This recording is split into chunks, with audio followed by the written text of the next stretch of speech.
Policija u Kragujevcu je početkom 2010. godine po nalogu tužilaštva oduzela nepokretnosti koje su bile u vlasništvu bliskog saradnika Darka Šarića. To je bio prvi slučaj plenidbe imovine stečene na protivzakonit način.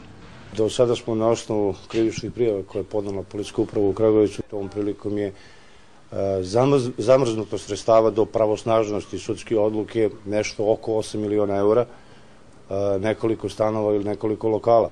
Privremeno ili trajno do sada je oduzeto više od 50 stanova, 20 kuća, 11 lokala, privrednih društava, 4 hotela, pa čak i jedno odmaralište u Hrvatskoj. Samo u nekoliko slučajeva imovina je trajno oduzeta i prešla je u vlasništvo države. Efekat ovog zakona jeste da danas upravo od sredstava koje su zaplenjene kriminalcima imamo inkubatore, imamo pomoć bolesnim ljudima, pomoć ljudima koji su siromašni.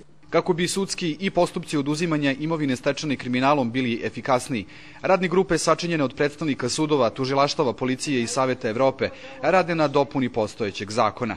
Novinama će transparentnost rada sudova biti veća, a korist za društvo višestruka.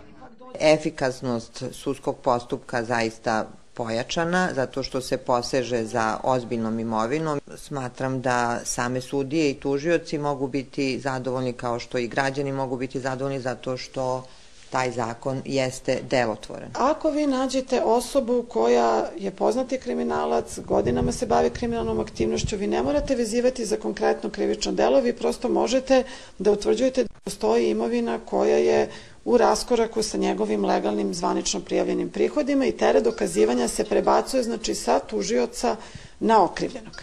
Inače, 20% sredstava dobijenih prodajom oduzete imovine odlazi na finansiranje sudova, tužilaštava, policije, dok se preostala prosleđuju prosvetnim, zdravstvenim i socijalnim institucijama.